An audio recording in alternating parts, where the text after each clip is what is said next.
নমস্কার, দেখছেন টিভি9 বাংলা। রয়েছি আমি শুভজিৎ মিত্র। ঘড়ির কাঁটা সকাল 8টার 8টা মানেই 8 রিপোর্টার 8 এক্সক্লুসিভ নিউজ।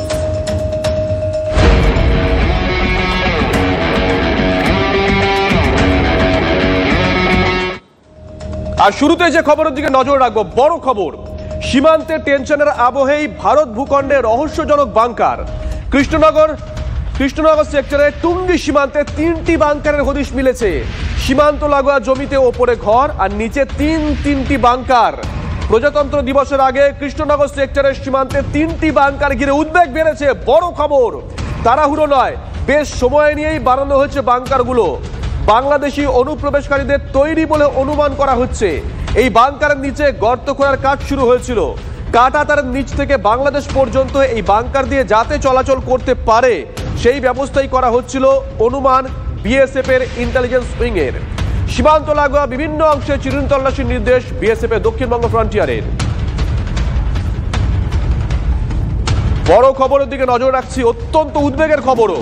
সীমান্তে টেনশনের আবহেই ভারতীয় ভূখণ্ডে মানে আমাদের দেশে রহস্যজনক বাংকার। কৃষ্ণনগর সেক্টরের টুঙ্গি সীমান্তে তিনটি বাংকারের হদিশ। সীমান্ত লাগোয়া জমিতে ওপরে ঘর আর নিচে 3টি বাংকার। প্রজাতন্ত্র দিবসের আগে কৃষ্ণনগর সেক্টরে এই 3টি বাংকার ঘিরে রীতিমতন উদ্বেগ ছড়িয়েছে। তাড়াহুড়ো নয়, বেশ সময় দিয়েই বাংকারগুলো বানানো হয়েছে এমনটাই মনে করা হচ্ছে। থাকতে পারে বাংলাদেশের সঙ্গে ইন্ডিয়ার একটা যোগাযোগ, সেটাও হতে পারে। বোম রেখতে থাকতে পারে, আমরা তো সে জানি না। এটা নাগানের ভিতরে না, এটা আমরা বলতে পারি। বাংলাদেশে অনুপ্রবেশকারীরা এই বাংকারগুলো তৈরি করেছে বলে অনুমান। এই বাংকারের নিচে গর্ত খোঁড়ার কাজ শুরু হয়ে গেছিল। কাঁটাতারের নিচ থেকে বাংলাদেশ পর্যন্ত এই বাংকার দিয়ে যাতে চলাচল করা যায় সেই ব্যবস্থাই বোধহয় করা হচ্ছিল, এমনটাই অনুমান করছেন বিএসএফ এর ইন্টেলিজেন্স উইং এর সদস্যরা। সীমান্ত লাগোয়া বিভিন্ন অংশে ইতিমধ্যেই চিরুনি তল্লাশি শুরু করে দিয়েছে বিএসএফ এর দক্ষিণবঙ্গ ফ্রন্টিয়ার।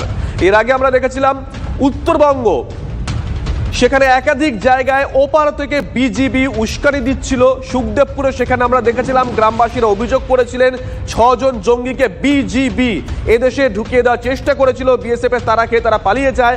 আর এবার দক্ষিণবঙ্গে সেখানে রীতিমতন 3টে বাংকার তৈরি করা হয়েছিল। অনুমান করা হচ্ছে বাংলাদেশি অনুপ্রবেশকারীরা এই বাংকার তৈরি করেছিল এবং যাতে মাটির নিচ দিয়ে সরাসরি তারা বাংলাদেশে যেতে পারে এবং সেখান থেকে আসতে পারে সেই ব্যবস্থাই করা হচ্ছিল।